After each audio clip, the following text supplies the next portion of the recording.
All right, so hello and welcome to the webinar. My name is Josh McDaniel and I work with the Wildland Fire Lessons Learned Center. In a few moments I'll introduce the presenter and start the webinar, but first I want to first point out that the webinar is sponsored by 3 different organizations: the Wildland Fire Lessons Learned Center, the International Association of Wildland Fire, and the Joint Fire Science Program. This is a regular webinar series, and we usually have 1 or 2 webinars per month. It's been going on for a couple years. The next webinar in the hopper is the Economic Impact of Large Wildfires by Cassandra Mosley, and that'll be on March 20th. And after that, it's not listed since we haven't picked a date yet, but Carolyn Sieg with the Rocky Mountain Research Station has been working on a new modeling tool to simulate fire behavior and beetle kill, and we'll probably have that one set up in early April. Check back with us to find out about when the date for that one's going to be. But you can register for these webinars on the Advances in Fire Practice webpage, and I've provided a link there. It's a bit.ly link, so bit.ly/ADVFIRE, and that'll take you to the Advances in Fire Practice page. Okay, I'll introduce the speaker in a second, but first I just want to let you know how a little bit of the questions work. So Sarah's going to present, and at the end of the presentation we'll have a question and answer period. And the way we'll do that is you guys will type in questions, and then we will go through the questions verbally. I'll read them out, and then Sarah will respond. So you can ask the questions anytime you want, and we'll get to them at the end. And so we encourage you to get them in as early as possible. The farther up the queue they are, the more chance that we'll get down to them. Okay, also the webinar is being recorded, and it'll be available. We upload it to the Lessons Learned, the Wildland Fire Lessons Learned Center's YouTube channel, and you can find a link to that on the Advances in Fire Practice page, or just go to the YouTube channel and search for it, and it should be up there. Usually it takes an hour or 2 after the webinar to get it uploaded. Okay, so on to today. Sarah McCaffrey is the presenter. She works as a research forester with the Northern Research Station and has been there for 10 years. Sarah is a social scientist and has been one of the leading researchers on the social dynamics of fire management, looking at a wide range of issues from acceptability of fuels treatments, knowledge of fire, homeowner risk mitigation efforts, and effective communication strategies. I think you'll find this presentation very thought-provoking, and it's a presentation that challenges a lot of the conventional wisdom out there in the fire world. And with that, I'll turn it over to Sarah. Thanks, Josh. There we go. Show my screen. So I'm going to talk about debunking social, and I've added the word social in there because I won't debunk all the myths about fire, but I will debunk some of the social myths. And so, why is this important? Oh, are we freezing already, John? Is it freezing? Oh, no, we're all right. Okay. So the reason I like to talk about I think the social is important is because we talk a lot about fire, and when we talk about fire, we're talking really fundamentally about a biophysical process. If we're talking about ecology or fire behavior, those are biophysical processes. But when we talk, anytime we put the word management in there, that means we're automatically talking about a social process. And so if you are talking about management and you don't understand the social processes, you're probably going to maybe manage in the wrong direction. So I'm going to talk about 2 different topics. I'm going to talk about these conventional wisdoms, which is how I refer to the myths, versus the reality of what our social science says is actually the dynamics going on. And then a little bit about what communication has to say about how to engage in good outreach with the public. And I tend to think that the picture on the left of the no entry fire hazard sign is how we tend to think of communication. Put a sign up, and at some level you want the people to just no, go away. When what we really need to be doing is the picture on the right, which is actively engaging in discussion with the public. So why should we assess the conventional wisdom? Well, as part of the communication, there's been a whole bunch of research on natural hazards and social marketing, which is how do you get people to wear a seatbelt or not drive drunk, that sort of stuff. And as you can imagine, there's been a huge amount of work on that. And one of the key factors from that research is that to do really good communication outreach, you need to understand your audience. And why do you need to understand your audience? Well, you need to do it for a couple reasons. First of all, there's multiple audiences out there, and so you need to tailor information to those audiences. And there's two key parts about tailoring the information. You want to avoid saying what they already know. So it's a really good way to have people stop listening. If you're telling them what they already know, they'll be like, I know that. I don't need to listen to this anymore. And you also want to figure out what they care about and make sure you're talking about what they care about. And so I'll touch on sort of some ways in which these myths head us in a direction where we're telling people what they already know and perhaps aren't telling them about what they care about. And you also need to deal with misconceptions. And these are both kind of related to the above, misconceptions about what they care about, what they know, what their barriers are, and that sort of thing. And then finally, you need to identify their resource limitations, because sometimes it's not a knowledge issue. It's simply a time, a money, health issue. So I'm pulling this information. If you want more detail for a lot of what I'm talking about, there's a recent synthesis that came out. And so what I'm pulling from is not one study, not 5 studies. It's over 60 studies using a variety of methods. And what's useful about using a variety of methods is it really gives you robust results, because you get surveys, give you information that gives you numbers, and you can do statistics. And focus groups and interviews help you understand the thinking process and the context in which people are making these decisions and assessments. So both of those give you really robust results. And this picture of the map is mostly just to show where these results are from. It's up to 2006, and then I sort of stopped putting stars on. But the point here is just to say the results I'm pulling from in these over 60 studies are not from one place. They're not just from the West. They're not just from the Southeast. They're from points across the country where there's a moderate to high fire risk.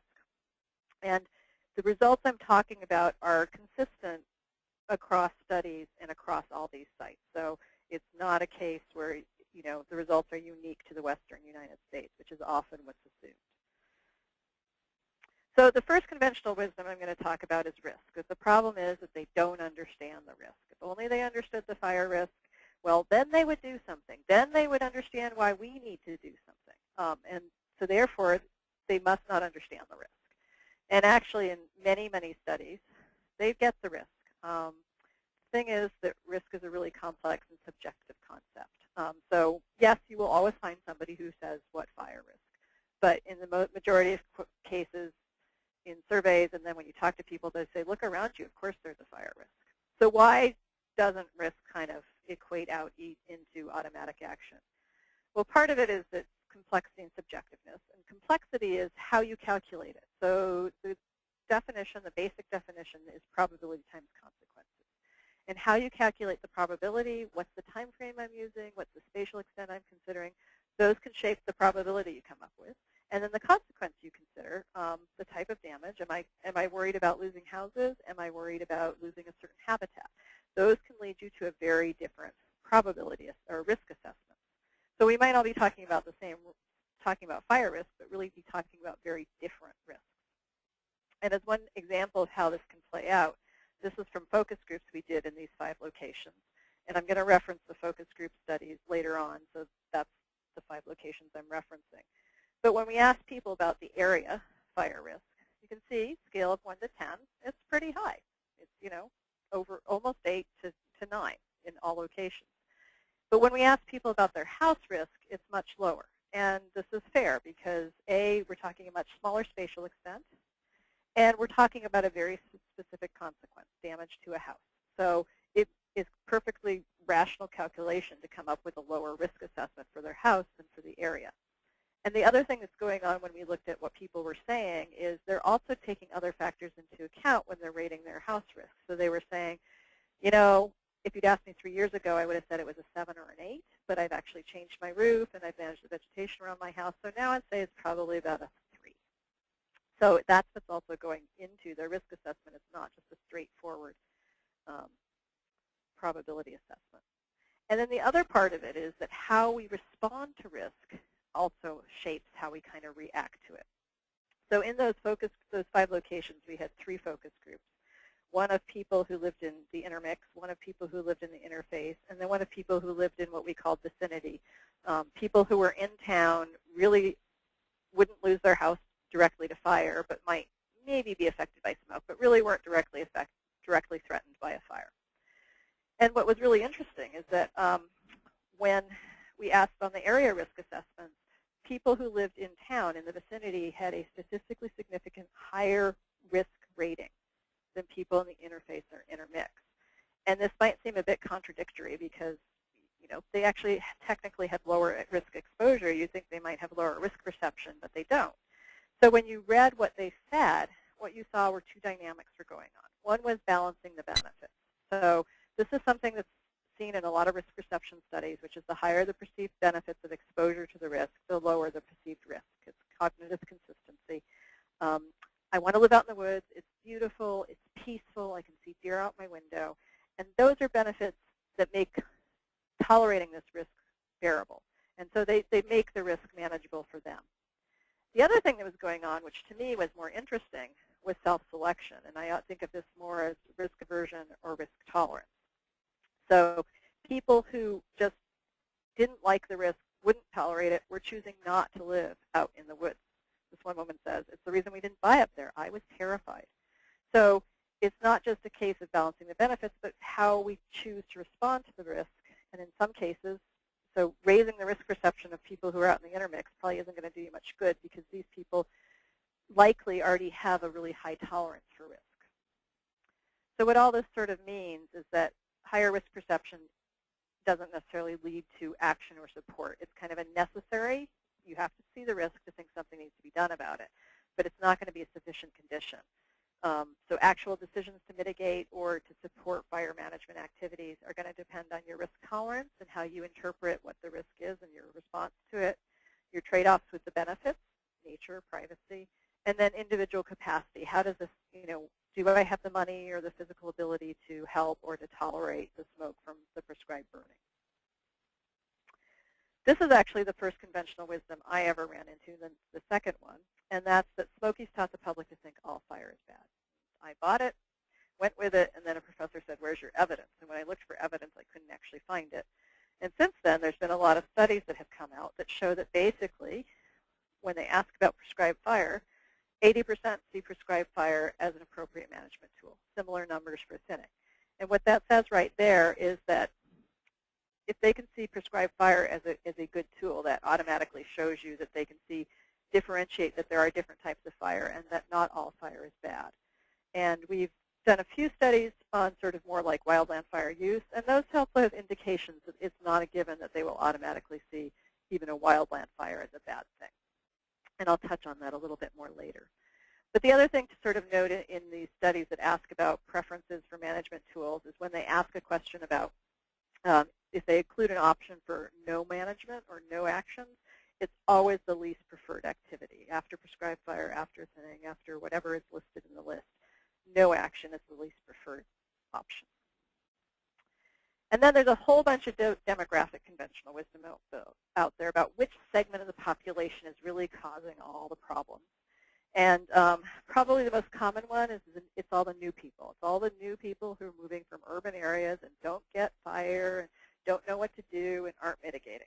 And there's really no evidence across studies that this group is consistently less likely to understand that there's a risk or to mitigate. In some places, they're actually the more proactive people. And so there's two explanations for why this is the case. One is that 60% of moves in the United States are within the county moves. So the new person might be new to the street or the neighborhood, but they're not necessarily new to the county, and so they're not necessarily new to the fire risk. So that's part of it. 20% of moves are within the state moves, and only 20% are from out of state. And oftentimes, excuse me, particularly in the western U.S., the people who move from out of state are coming from California, and they're often the more proactive people because they've been dealing with defensible space ordinances, and so they're the ones who actually initiate programs in their neighborhoods. The other thing that's going on is a thing called confirmation bias, and this is something we all do. And it's basically once we form an opinion about something, we tend to give more credibility to information that reinforces that opinion, and we tend to discount information that contradicts our opinion. As I kind of like to say, if you're immediately discounting what I'm telling you right now, you may want to consider if part of what's going on is confirmation bias. But that's just sort of one way of thinking about it. And so what this says is that the new people know they're new, and they haven't formed an opinion of what's going on in their neighborhood and what appropriate management is.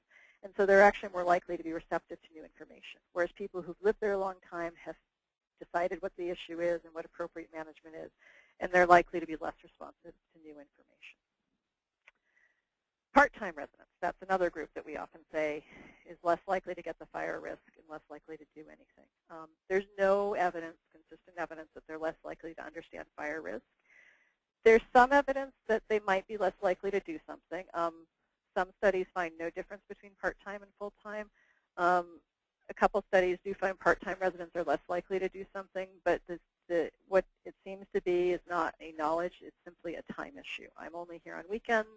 I'm only here for a month in the summer, and I don't want to put up with smoke from a prescribed burn. So it's not a knowledge issue. It's one of those resource capacity constraints. This is probably what the common one I run into now is people don't take responsibility. How do we get people to take responsibility for their property? And multiple studies show that a really clear picture of a sense of shared responsibility, that people recognize their responsibilities for their land. I chose to live out here. It's my property. I'm responsible for mitigating the risk. And they don't really expect the government to do it for them. This is my property. But related to that is a recognition that the risk is shared. So they are concerned about actions on adjacent properties. When it's the adjacent property is another private property, oftentimes what that inspires is them to get together with their neighbors and to work together to jointly reduce the risk. There are some cases where concern about mitigation on adjacent properties leads people to say, what's the point? But there's a lot of other examples where it's more like, let's do something. But probably more important is when people talk about concern about risk on adjacent properties, most of the time the adjacent properties they're referring to is federal land. So as this quote says, once they cut down things, and that's referring to Forest Service land, they need to follow through on that work. So there's this real strong sense of, yeah, I'll take care of my land, you take care of your land. And sort of another way of demonstrating this sense of responsibility for taking care of their property is by looking at what people are actually doing. And so this is from surveys in Ventura County, California, Alachua County, Florida, and around Helena, Montana. And we asked them, how have you managed your vegetation to prepare for a wildfire? And what you see is 80% have at least somewhat managed their landscape. Variability in the levels of a great deal to somewhat, but they're doing something, which to me says there's a sense of responsibility for mitigating their land. And what's useful is to know is this is not unique to this study. Studies that ask about this stuff routinely come up with 66 to 80% saying they're managing their vegetation at some level. And then we asked, what extent have you made your house more fire resistant? And again, you see that almost 3/4, or a little over 3/4, have said they've at least done somewhat. The numbers are a little bit lower overall who've done a great deal. And I think for me there's two sort of explanations. One is our literature really until the past 5 years really focused primarily on vegetation management and didn't talk a lot about structural things. And there's also, I think, room for improvement in the structural information in terms of explaining how it makes a difference. I think we sort of, it's implicit in when we talk about vegetation on how that might make their property safer. I don't know that it's that clear on how the structural changes do. And so in terms of their expectations of government, it's not that they take care of my land, but it's that they take care of their land.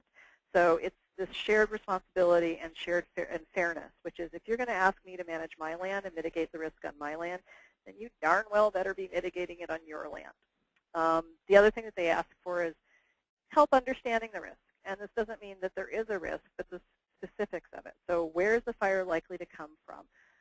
What are the conditions I should be most concerned about? And then specifics on how to mitigate. And this isn't just general, but it's specifically on my property. You know, if the fire is likely to come from that direction, do I need to manage my land differently given that? And then some help with moving larger scale obstacles. And in general, this is in places where they have a significant issue getting rid of vegetation. So where it grows back really fast, or the initial removal requires special equipment, and in those cases they appreciate when they can get assistance on that. And that often is the biggest barrier to people having defensible space on their property in terms of vegetation, is just getting rid of the material. And I I do like to point out when I'm talking about that they do have this sense of shared responsibility, that there's another side to the responsibility equation, which is you can't, I don't think it's natural to ask people to be responsible for their property beforehand and then ask them to abdicate responsibility as soon as the fire starts. For some people, that will make complete sense, and for some people, it won't. And so this is when we asked in that survey of those 3 counties, we asked them, have you been threatened by a fire? And if they had, what did you do? And what you can see is that only about 30% sort of engaged in what we want them to do, which is just leave as soon as there's an order or leave as soon as we tell you to. What you see is that the majority of people are making a decision to, I'm going to wait and see how things go. And that there's a significant portion of people who are planning, and questions we asked about future plans, there's very clearly 10% who are planning on staying no matter what. So I think we need to be careful about talking about shared responsibility, that we recognize that there are 2 sides to that coin. Another demographic conventional wisdom is that experience is it. If they just experience a fire, if there's a fire nearby, that will get their attention, they'll get the issue, and they will do something or they'll support what we're doing. And research on natural hazards and on fire show that it's not that simple. For some people, it will definitely have that result. They will absolutely do something. For other people, it can be the opposite. Fatalism. That was the big, mean, nasty fire that jumped 8 lanes. What's the point? Am I doing anything? It won't make a difference. Or they can also say, you know what? We're good. Lightning doesn't strike twice. There's no vegetation left around my house, so I don't have to worry about it during the time that I'm living here. So even in Australia, Black Saturday, where they lost 173 people, subsequent studies have shown that they don't really, there isn't a significant shift in what people are planning on doing compared to what they did during the fires. And finally, that there's no real clear geographic or demographic pattern. So there's often this desire to say education or income or gender will have a difference, that I can look at my community and define it by demographics and know what they will think and know what they will do. Most studies find absolutely no significant relationships between demographic variables and beliefs and actions. When they do, it's inconsistent across studies. Some will find it goes one way, some will find it goes another way. And so it's not consistent enough to say that if people have this education level, this is what they will think. So demographics aren't really predictive of anything. And there's not really any clear geographic patterns either. The southeast from the west at the general level of how people respond to fire, not a real big difference. There is local context will always matter. So there will always be a local variable that's going to shape how it plays out, but it's less a regional thing than very specific local context in terms of local building codes, what's the local agency-community relationship, what's the fire history. Those sorts of things may change the patterns I'm talking about, but it's not a grand geographic regional issue, but more of a very local context issue. And then I want to touch on a couple other ones I run into that we don't have tons of data on, but I'd like to just sort of throw out a couple thoughts in terms of what I hear. One is land use problem. Why do we let people build in these areas? Which I always worry about because it seems like a really easy way to just sort of avoid dealing with the problem. And I think I would say, where are you going to have people build where there isn't a natural hazard that will take their house out? So I think building codes make a great deal of sense, and some zoning sort of say top of the ridge, those sorts of things. You need to do extra work. But I think the simplistic, why don't we let people build here, isn't going to get you very far. Another one is insurance, which is, if the insurance industry would just get involved, well, they could be the big stick that we really want to get people to do something. And I've talked to the insurance industry to sort of get the sense for their point of view, and the answer is basically that is only ever going to be a wish. For a lot of reasons, the insurance industry is very limited in the influence it has. And basically the role it will have is as one more educational venue for informing homeowners about the risk and what they can do.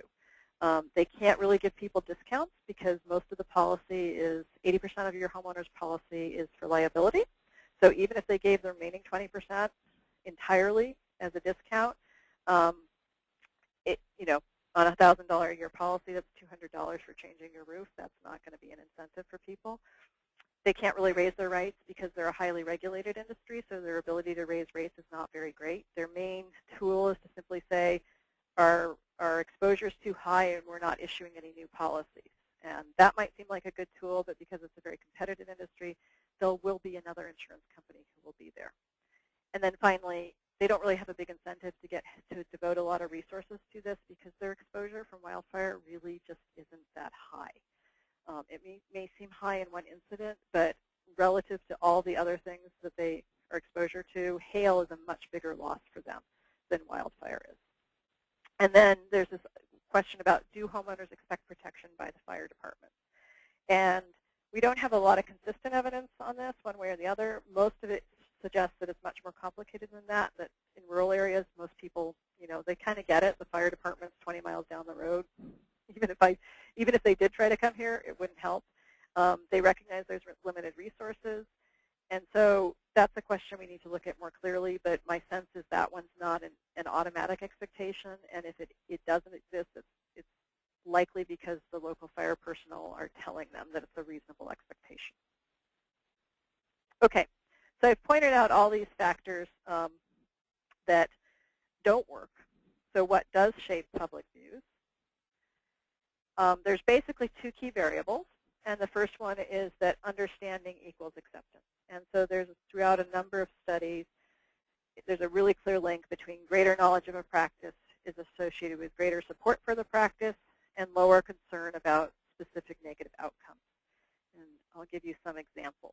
So this is from a study with Christine Vogt and Greg Winter and Jeremy Freed. And in California, had defensible space ordinances, but not a lot of prescribed burning. Florida, lots of prescribed burning, no ordinances. And Michigan, relatively frequent prescribed burning and no ordinances. Now, any of you who are from Michigan or know Michigan at all, it's worth looking where our blue dots for our study sites are, because that is one of the local context variables. So in California, you can see how having those ordinances shapes what they do and then their attitude. So a lot more vegetation had been removed in California than in Florida and Michigan, and this was a survey in 2001, I believe.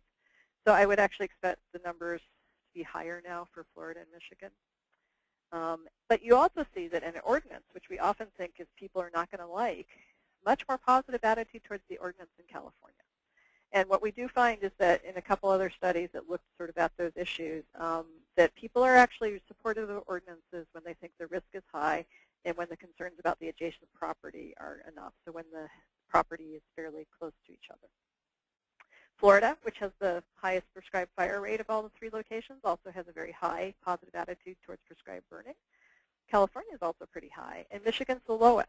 Now, you would sort of expect, because prescribed fire is more common in Michigan, they might have a chance to understand it better and be more supportive of it, but this is one of those cases where local context comes into play.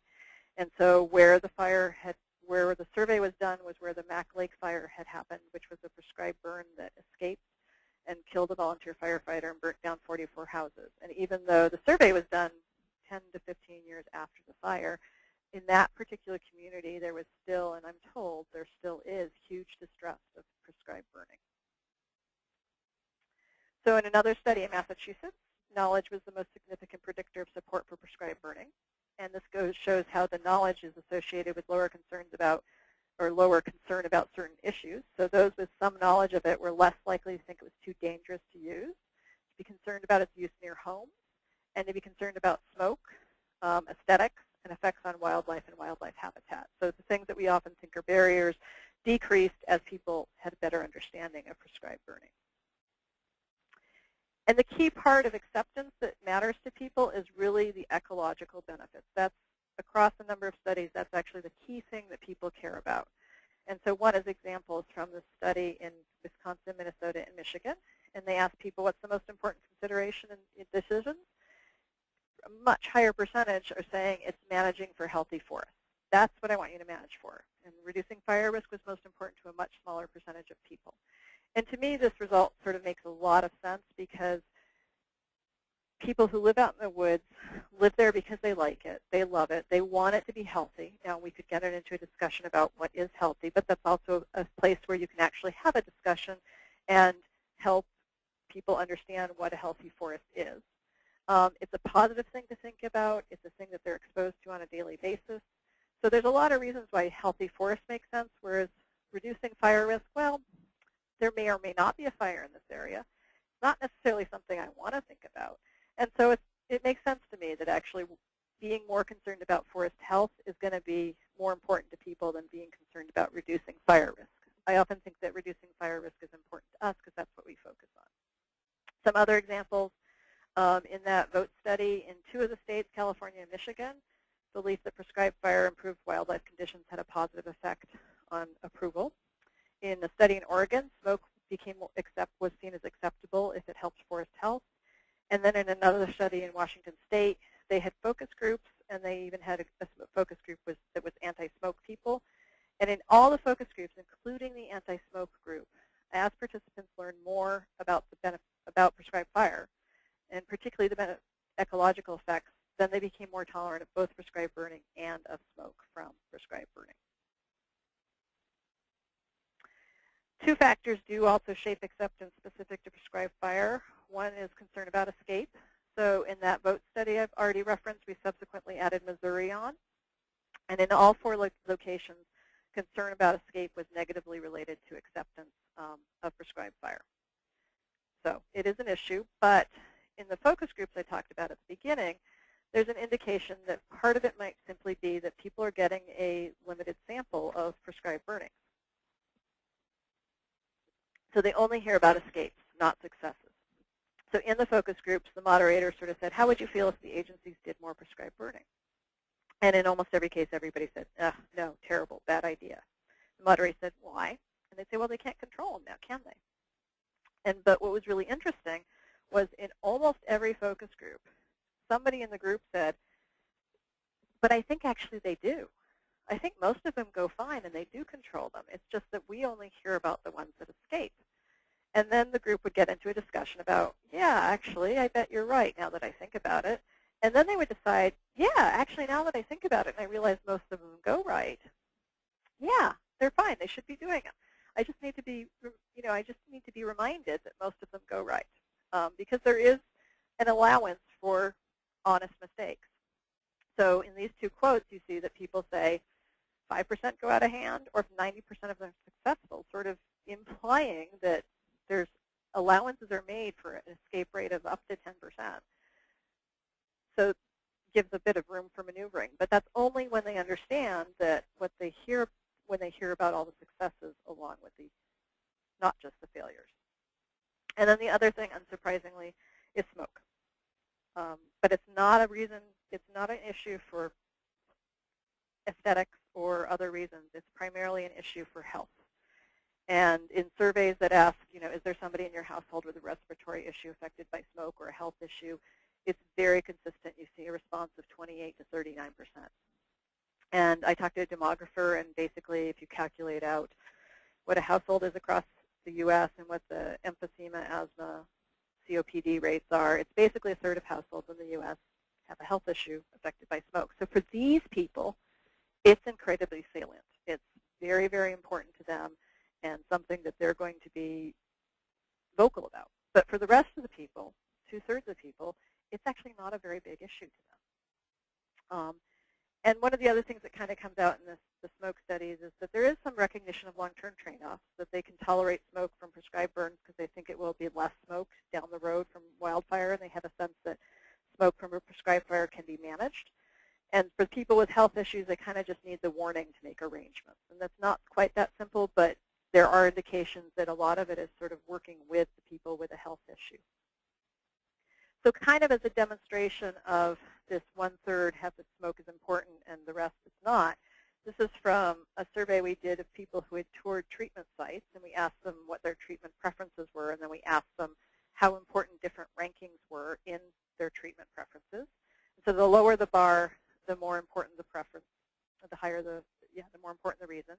So most important reasons, not surprisingly, forest health, reducing fire risk.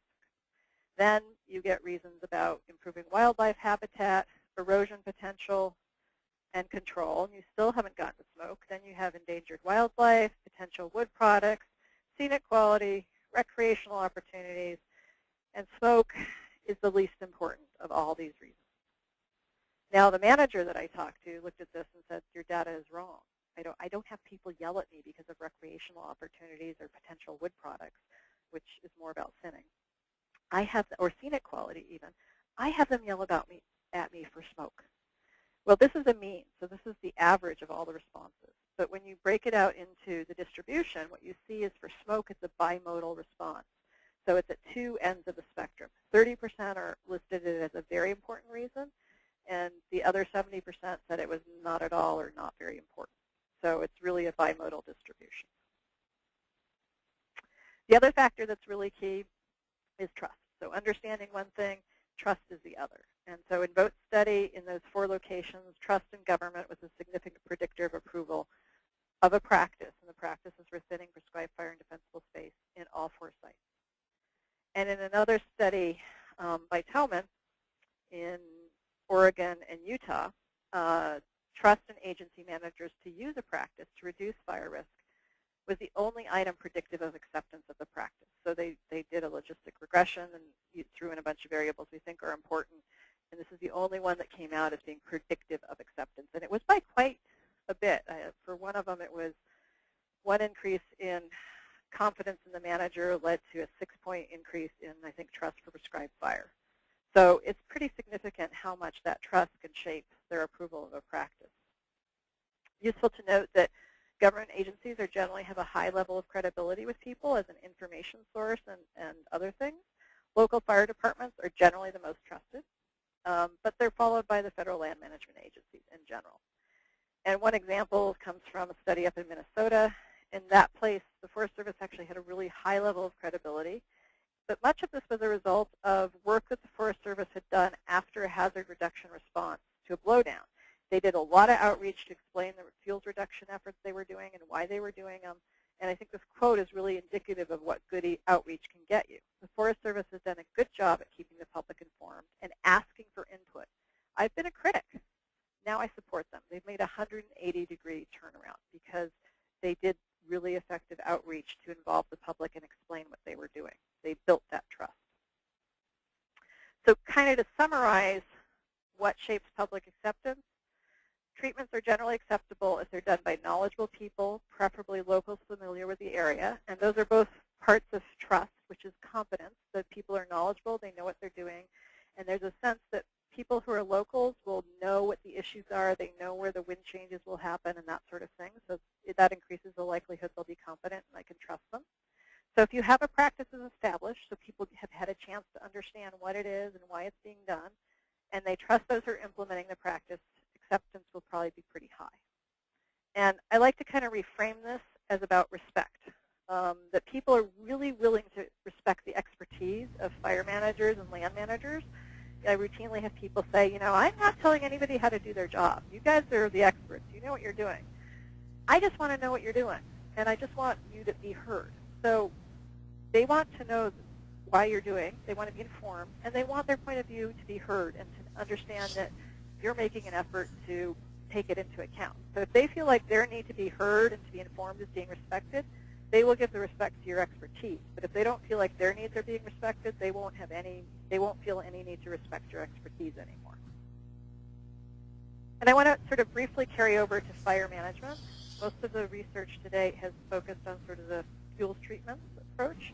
But in the focus groups and a few other studies, I'll talk specifically about results from these focus groups.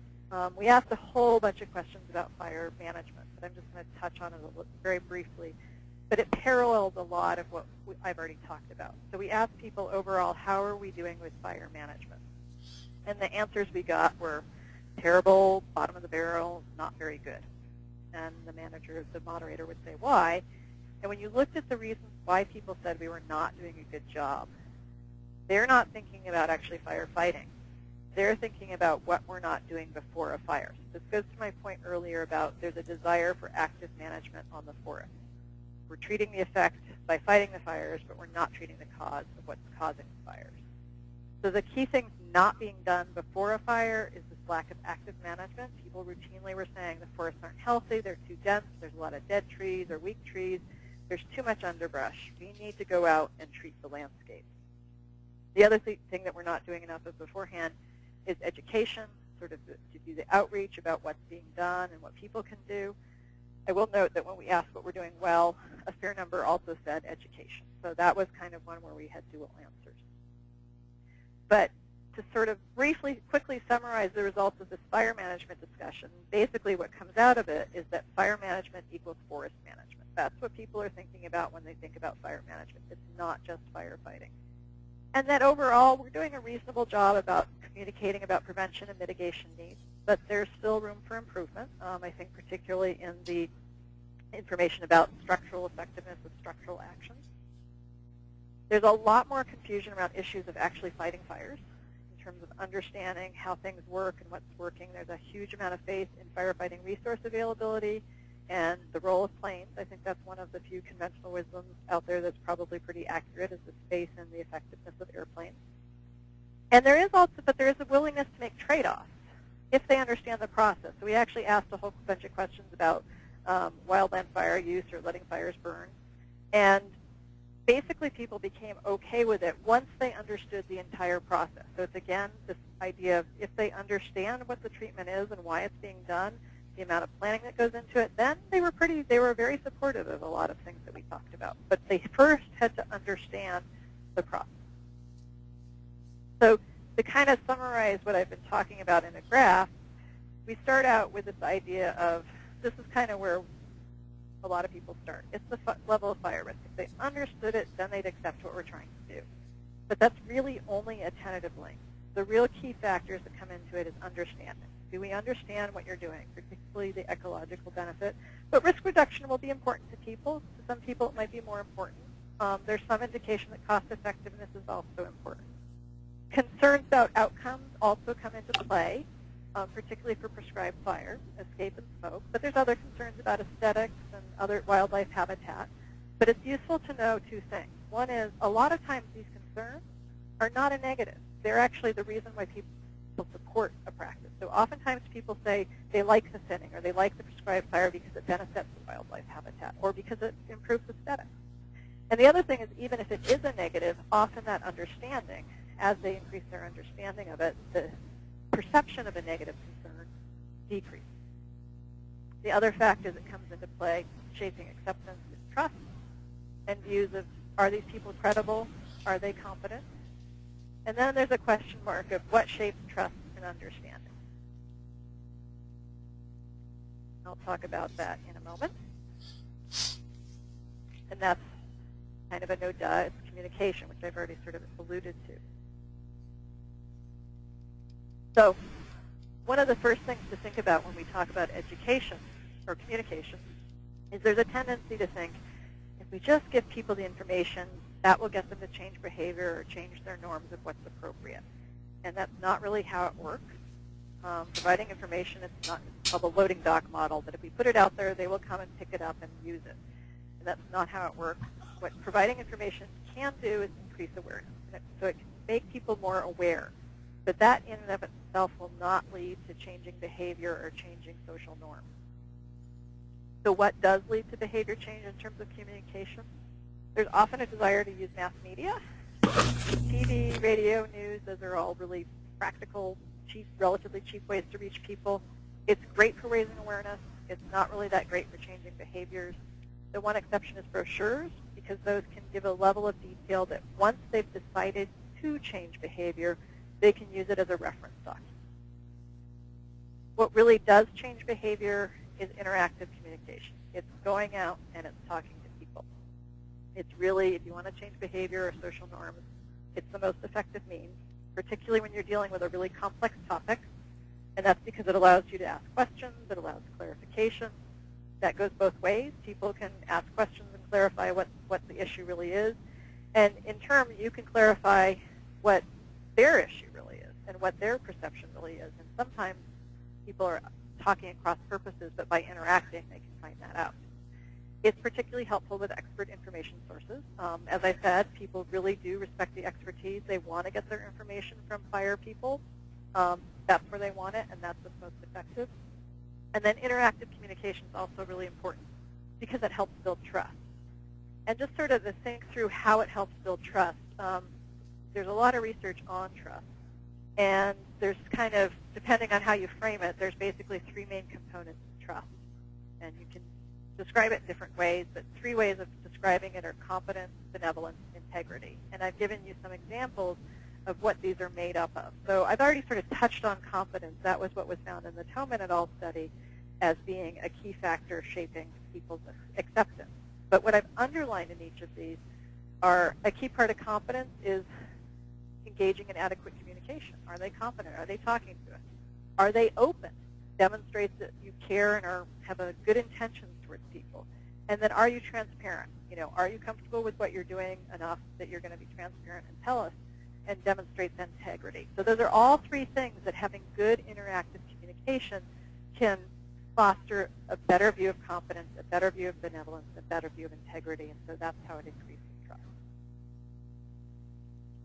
And finally, use all the good reasons. One reason to change a behavior or a norm is not better than others. So we might really care about fire risk, but if they really care about forest health, talk about both.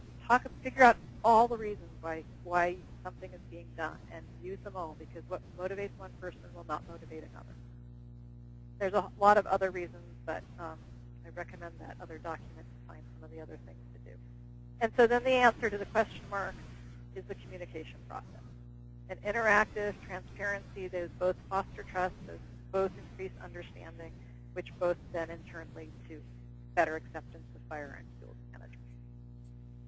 And I like to sort of end with this because I think it sort of boils it down to its essence, which is in these focus groups that we did, people didn't know it was sponsored by the Forest Service when they came. They generally figured it out by the end of the discussion, but they didn't know beforehand, and so at the end the moderator would say, if you didn't know beforehand, or if you haven't figured it out, this has been funded by the Forest Service, and I just want to go around the table and have each of you give one piece of advice to the Forest Service. And the dominant piece of advice, by far, could you please tell us who you are, what you do, and why you're doing it? Which to me basically summarizes this whole idea about understanding and trust. Tell us who you are, what you do, and why you're doing it. That's what we need. And then they said, thank you for the work you do. And this goes to that respecting your expertise and caring for the landscape. They care too. And so they really do appreciate the work that people do. And then thank you for asking us what we think. I had people come up to me afterwards and really make this point. And they said, we're busy people, and we really care about the forest. I don't have time to go to meetings, and it's not my priority, but I do really care about the forest, and I really appreciate the fact that you took the time to come and ask us what we think. Then please make your decisions based on science, and please listen to local views. And that they made a point of saying it's not just that we want you to listen to us, the local citizens, but we want the local agency people who know this land to be listened to. And so this, to me, is a picture of a successful outreach program. This is in Klein Village, Nevada, which, if any of you know it, know that those little dots and lights are million-dollar houses. This is a prescribed fire in the middle of town, and no one in that town complained about it. Because they've got a very good outreach program. People understood what they're doing and why they're doing it, and no one complained. Future Smoky, cleaning the forest. And now I can take questions if there are any. Okay, thanks, Sarah. That was that's like second or third time hearing your presentation, and I always learn something new every time I hear it. It's really there's a lot of very rich material in there. That's a lot of very important points. Thank you. Definitely don't want to bore anyone. Okay, so I'm going to start out. Deb Schweisser, hope I didn't screw up your name there, Deb, has a question. If income, gender, etc. aren't clear indicators, does political alignment show any significant trending, or has that been studied? That's an excellent question. It has not really been closely studied. There's one study in California that did find some differences. And basically, you're kind of heading in the direction that the research shows, which is that what makes the difference is worldviews and group affiliations, that sort of thing. But as to whether or not you can predict, like, political affiliation, I've definitely seen things with people different affiliations come to the same conclusion. It's just their reasons for getting to that point might be completely different. but it is an area that we need to look at a little bit more closely. But I think in the end, that really is what shapes people's different responses, is more their personality traits and their worldview. Okay. Okay, there's a couple more questions here. So if you have a question, go ahead and type it in and we'll get to it. I want to point out that this broke our record for the most heavily registered webinar. We had over 450 people registered for the webinar. So I know you're out there and I know you have questions. Go ahead and type them in. Okay. So the next question is from Douglas Fox. My screen, here comes all the questions. Now it's scrolling down. Regarding smoke, if you presented health statistics, in other words, hospital emergency room data during smoke exposure, wouldn't you get different results about the relative insignificance of smoke to prescribed fire? I'm not exactly sure what you're saying. I mean, one thing I think it's important to say is that I don't want to say that it's insignificant. A third of the population is a health issue. A third is a pretty big portion of the population, and B, health issue is a pretty major thing. So those people, it's really salient. I think my main point is to say that's what the issue is, and not other things that people are concerned about. So that's where attention for smoke be getting paid and figuring out how to deal with it. We do need to do more research on sort of trying to assess the actual impact smoke has on people in terms of emergency room visits and that sort of thing. It's kind of hard to do in some ways. So it's not that the numbers necessarily are different. The point is mainly just to say this is the issue, and a third of the population, that's not a significant. Okay. I think you're breaking up there a little bit. Okay. Maybe just wiggle your, or you're on the phone. Is that better? Yeah, that sounds better. Yeah. Okay. Has anyone done that? Has anyone tried to look at health impacts from smoke in terms of, looking at actual hospital visits, that sort of thing? There's some limited. I've seen one that suggests that there are increased hospital visits. I think the bigger question is sort of long-term impacts, which we need to tease out. There's two joint fire science projects that are looking at more detail about various smoke dynamics, and those have collected their data and are both in the process of analyzing it. So hopefully at the Smoke Symposium next November, we will have a lot more detailed information than I'm giving now. Okay. Jennifer Ziegler has a question. Hi, Jennifer. Can you say a little bit about your strategies for getting your findings out to fire managers who may still be making assumptions based on conventional wisdom, and possibly how their jobs might need to change in terms of communication? I do webinars. Well, we've prepared the GTR. We've also got another GTR that is another different summary, trying to be a little bit more targeted towards lessons learned specific for managers, that's in the process of coming out. And then basically, because I believe in this interactive discussion, and granted a webinar is not inherently interactive, but if someone asks me or somebody else to have a conversation or talk, I'm as available as I can be. I think it is a challenge. There isn't a straight idea. But Jennifer, if you have things that you've learned, send me an email.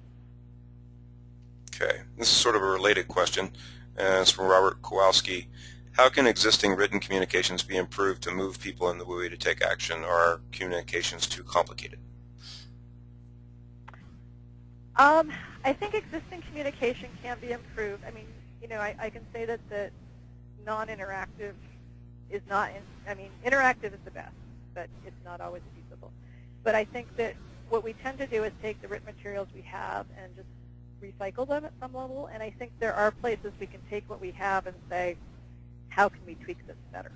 How can we try to, if we understand this is what matters to people, how can we tweak it? So we can take information about a fuels treatment, and if it doesn't have information in it about here's the ecological benefits of the treatment, here it is. We can say efficacy has been shown to be a key factor. Why do people choose to mitigate or not? And I would argue that a lot of our defensible space materials could do a much better job of demonstrating, of talking about embers and saying, here is why you want to cover put mesh over your vents. the materials say put the mesh over the vents. They usually don't say why. So there are a lot of ways that I think we can tweak the materials to try to figure out, okay, here's what people care about, how can we address it? So I think that's the key, is to sort of take the materials that we have and say, how can we nudge this in a direction that people are going to respond to? Okay. The next question is from Taylor Stevens, and he says, how can a community that has had a significant negative experience with escape prescribed fire reestablish trust and support? That's a big challenge. One is, from what I have seen, is the key thing in trust is open, transparent communication. So there's one study I actually recently read about that was very interesting to me. It was about trust in hazard managers, and this is across hazards. And there were 3 factors it was looking at, one of which was sort of openness of communication, and the other one was this competence thing. And they were all important in shaping trust. But what they found was that competence was less important than openness and transparency, because people could accept that people might make a mistake. So if you made a mistake, that didn't automatically decrease your credibility and your views of competence. But people used your openness and transparency as a way to judge things that they maybe couldn't, like how competent you were, or that sort of thing that they can't always see. So if you weren't open and transparent, that was an immediate loss of trust. So I think probably the key thing is being very open and transparent about what happened and what you're doing to fix it, and really listening to people and what their concerns are. I don't think it's an easy thing, but I think it just takes, that's probably the key factor, I would say. I have seen communities where something went wrong and the manager immediately said, hey, this is what happened, and I have not seen that immediate distrust set in.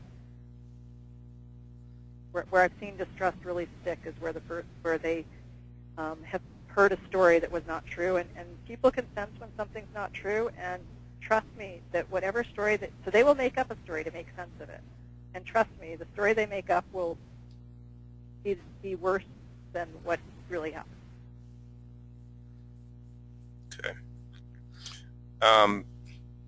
Bill, just a real quick question. Bill Mills wants to know if you're working in Colorado Springs post-Waldo. Hi, Bill. I'm not working directly, but I am working with the Fire Adapted Communities program. So not directly, but advisory.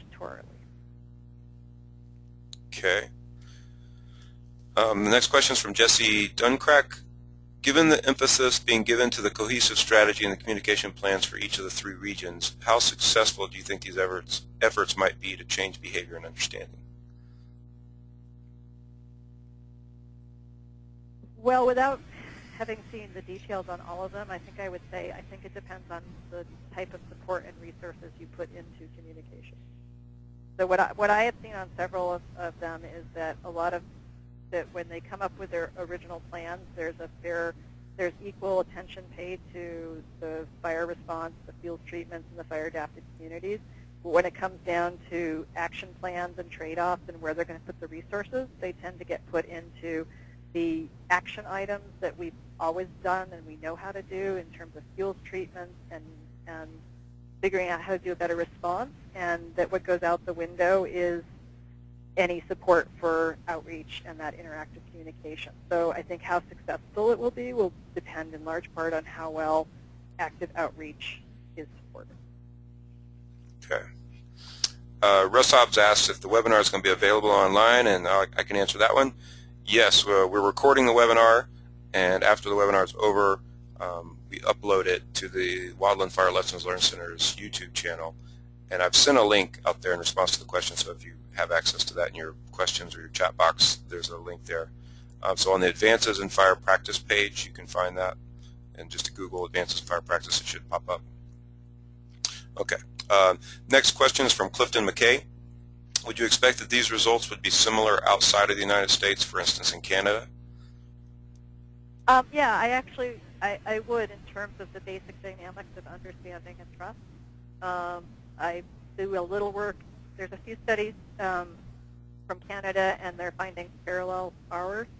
And I've done some work in Australia too, and I don't see significant differences in the overall patterns. When there are differences, my sense is it has to do with more differences in institutional arrangements and type of outreach that's going on, not in any inherent cultural public attitude. Okay. It broke up there a little bit at the end. Let me fix my mic again.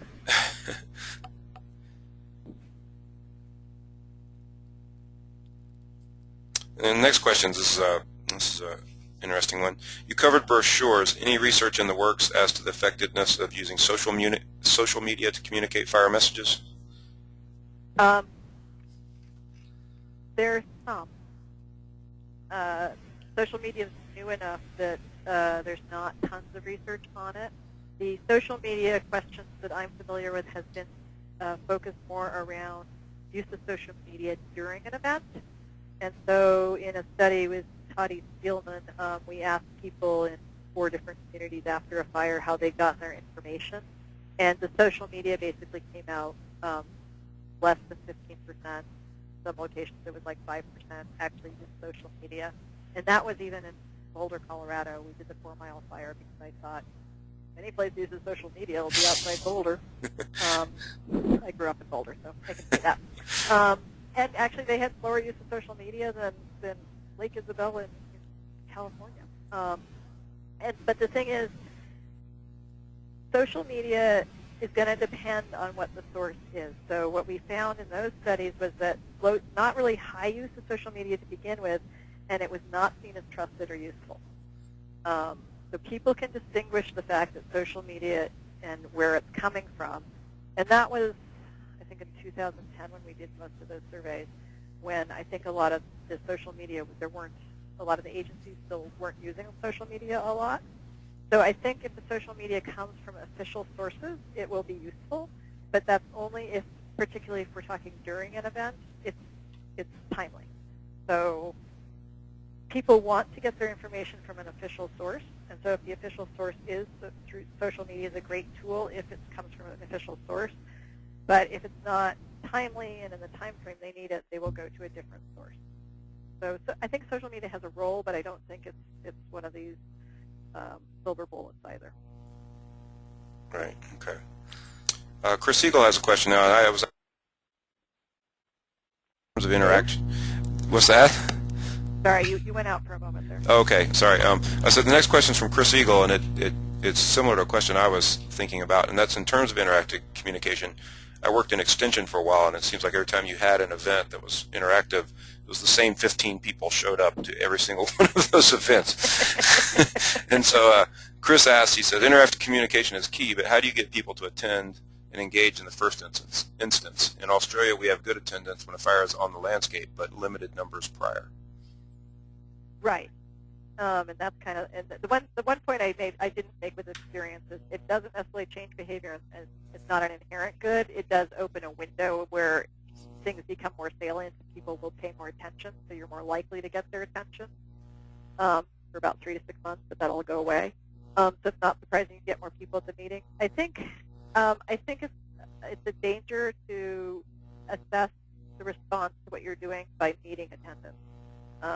I personally don't go to any meetings outside of my job, and I suspect many of you in your evenings don't go to meetings outside of work, or if you do, it's more likely something to do with your kids or a passion of yours.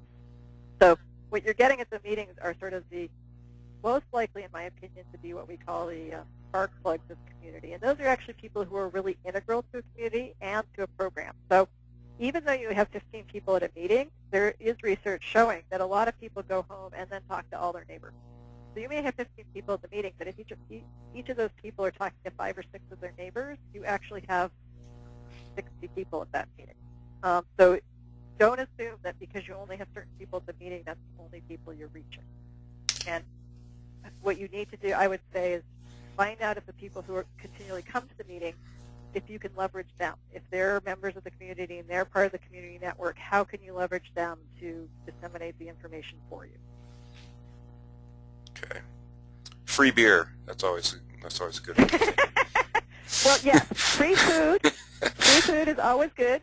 Beer, I'm sure, is also very good, but free food is a standard way to get people to come to meetings. Okay. Next question is from Dakota Powers. Is there at the federal level a process or procedure for the Forest Service to improve or increase relationships with local fire resources, particularly around fire management and prevention? So is there any, and I'd sort of expand that question, is there any programs in place, sort of agency-wide to implement some of these ideas you're talking about in terms of increasing interactive communication with communities? I think for that you'd have to talk to your regional PIOs. I do research. I have the easy job. I get to come up with data and figures, but actually implementing it is not part of what I end up doing. So if there's a program, then I think you need to find out from your probably regional PIOs as who I'd talk to. Okay. Next question from Pat McElvey. Where and how does repetition fit in? We say it over and over. Does the message get lost in repetition, or does it sink in over time? That's a very good question. What they have shown in sort of communication is you do need to keep the information a constant stream of information. So you don't just wait till fire season. You don't just address it after fire, because everybody pays attention at different points. So you always want the information out there. I don't think it hurts to repeat, but I think I would say that if the message never changes, they might start tuning it out. And so the trick, I think, is to figure out how to reframe the messages. And that, to me, goes to the figure out what people care about at that moment. Sometimes that can change over time. If you've been talking a lot about one part, and I think that also goes to refine your message. So I've seen people who start with, okay, we just need to talk about there's things you can do, and then they talk about, okay, here's what you do with landscaping, and then, okay, now let's do the Ember Aware program. And so it's sort of like building on what's the next piece of information that we're not getting to them, rather than trying to give people an entirely comprehensive picture. Stepwise and incrementally is a really good way to go.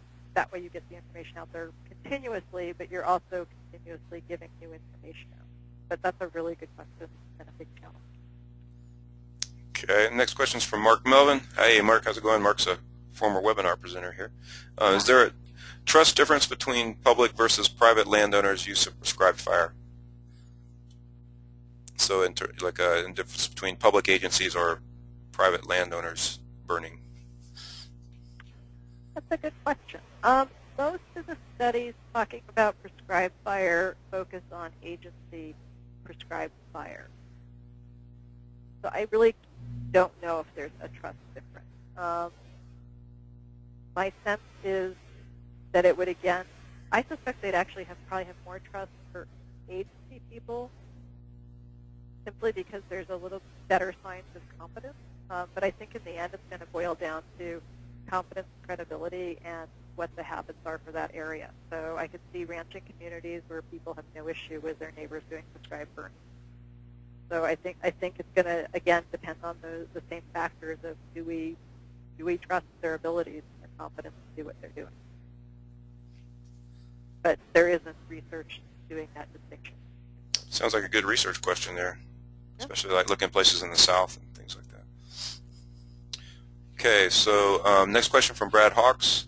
From what you know of fire management in Canada, do you think there might be some differences in their study applications? I guess we kind of got to that one, but in terms of in Canada, is it similar results, right? Yeah, I mean, I think the big difference between at least, Canada, Australia, and the U.S. is more of an institutional thing than anything. Okay. All right. This question is from G. Barrett. Given the limited resource availability, where's the biggest return on investment? In education, mitigation, or suppression? I don't know. I think that's a loaded question. Especially in sequestration times, I guess. One of the challenges with education, and I think one of the reasons why it tends to get sort of pushed aside a little bit, is it's much harder to demonstrate cost effectiveness, because it's very hard to measure people's changing attitudes and why they changed. But I do know that, like, for instance, FEMA has done work on mitigation, and I can't remember their exact numbers, but it's something for every $1 in mitigation, they save $4 or $7 in response costs. And I think probably with education, and it's also a short-term, how you're judging the short-term versus long-term cost effectiveness. So education and changing norms and beliefs takes time. And so I think over time you could demonstrate that education is very cost-effective. But it takes time and compared to the other things. So I think it depends on your goal, and it's a very difficult one to measure, which is one of the challenges that we face. So not a great answer, but tough question. Right. Okay, so the next question is from Aaron Anderson. We've got a few more here, and we'll wrap it up. You mentioned the Fire Adapted Community Program earlier, and the best way to reach the community is through physical engagement. In your opinion, what's the best way for a program like FAC to reach that local level? I think a really great way is exactly this. Find the spark plugs, find the people who are passionate in the community, and work with them. It's a great way to leverage your time and resources, and they will know the community, and they will know how to, what motivates that community. We did research in one community that had most everybody had defensible space, and it basically was down to one woman who essentially pestered everybody and supplied them with lots of cookies too. So it wasn't everybody was very affectionate in their description of her, but when you asked why did you do it, it was the standard response was because of this one person. So I think that's probably one of the best ways to do it is to find those spark plugs, find those people, and support what they're trying to do. Okay. Next question is from Maria Colaco. In Portugal, most of the people that live next to the forest and do some kind of land management are elderly. Usually they have much more strong opinions about what to do or not to do. How do you think we should reach them so that we can be more effective about messages to use fire wisely so that we can prevent wildfires? Sounds like you're running into confirmation bias, I think. That's a little harder for me because I do think some of Europe is a little different, and some of their dynamics seem to be Canada, Australia, and the U.S. The issue seems to be people moving out to rural areas where there hasn't been fire for a while for various reasons, and from what I've seen in Europe, it's more the rural areas depopulating. So I think, again, it boils down to people with strong opinions are going to be, they're going to just take more time and more talking to, and more of that interaction and demonstrations are a really great way to go to incrementally do things. But it can be done in communities where they've had people who, in Klein Village, I think one of my favorite stories is there was a person who lived at the bottom of a valley of public land where they wanted to do prescribed burning, and there was lots of smoke there. And so he screamed bloody murder when they wanted to do prescribed burning, but they spent a couple of years talking to him and explaining what they were doing and why they were doing it and why it was important and how they were going to try to control for factors. And they got to the point where he called them up one year and said, hey, what's going on? I'm not getting any smoke in this year. You're not doing your job. So it's a lot more difficult when people have a very strongly formed opinion, but having those interactions and not trying to force situations, I think, can over time and shift things. Okay. A couple more here. Tyre Holfetz wants to know, does the existing research show what level of contact is necessary to maintain activism within communities? And if so, what type and at what frequency? That's very practical. I don't have an answer for that one. I don't know of research that's that specific about level of contact. I think it's going to depend on the community and what their needs are. So I've also worked in communities where the Fire Smart program up in northern Idaho, where the program had a very indirect interaction with the community because the community was very independent people of 5 to 10 acre lots who kind of mostly wanted to be left alone. They didn't have a big sense of community. So they actually just went in and helped contractors work with the homeowners to get their defensible space going. And the homeowners were like, that's what I needed. I just needed help getting started. And then they just kept going. We went back 3 years later, and they were maintaining it, and they were doing more property management, and they just sort of needed that little push. So they didn't actually need a continual nudging. So it's not an inherent that you have to continually maintain that contact. And I think it's also important to recognize that there will be ebbs and flows. I think that's just a natural thing, and not to take an ebb as an inherently bad thing. And I think it kind of goes to Pat's point earlier about if you repeat it too much, do they get tired? Is at some point trying to keep it as the priority for everybody all of the time, I think might be counterproductive. Okay. Russ Hobbs has a comment, and he says Firewise grants are useful for delivering messages. Yep, that's a great comment. There is indications that grants could be integral to getting work. Absolutely. Okay. Lisa Keetle wants to know, are there some examples of interactive communication agencies have done around fire? So maybe just give your, if there's a sort of a shining example of communication, maybe give a good description or a little description of that. And I also want to sort of say it's not, and it doesn't have to just be agencies. There's places that have it where the agency is not the primary motivator. But the example that comes to mind is a study we did where we were looking at during fire and up on the Gun Barrel Fire, which was west of Cody, Wyoming, at the entrance to Yellowstone. And they had done a lot of pre-work with the people who were going to be most affected by a fire along the entrance corridor.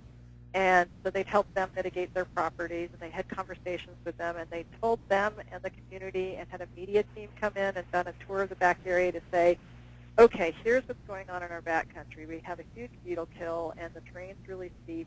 This area needs to have a fire, but it's too big, and we're not going to be able to do prescribed fire back there. So if we get a fire strike, we are not planning on suppressing it. We are planning on doing a wildland fire use. And we have trigger points, so if the fire reaches these points, we will consider whether or not we take action, and when it starts threatening the community in these ways. But you guys will be getting primarily point protection if there's a fire. And as I said, they had a media tour come in, and article appeared in the Billings Gazette, which was the newspaper for that area 2 weeks before a fire started in that area, which they did manage as a wildland fire use.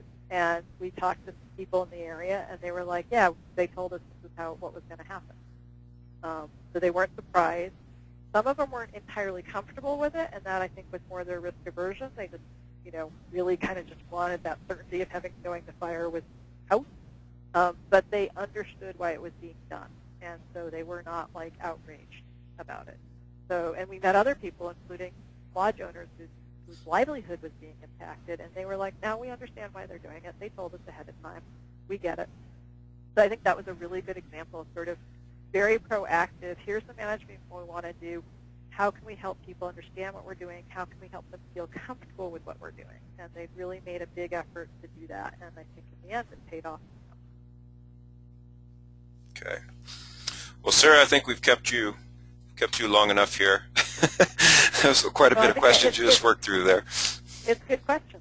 Yeah, it is. Yeah, and I appreciate you working through all those with us. But once again, thank you for a really interesting presentation, and thank you to all the people who attended. And like I mentioned earlier, the recording will be up pretty soon. You can send a link to someone you think might be interested in the webinar, and check back with us for upcoming webinars. And thanks again, Sarah. And Josh, let me just, anybody who's still there, I do welcome feedback, and I do welcome comments on suggestions for research. That's the best way for me to know what kind of things people or questions are asking. So please feel free to send me an email. Okay. All right. Thanks, Sarah. Thank you. Thanks, everybody, for listening.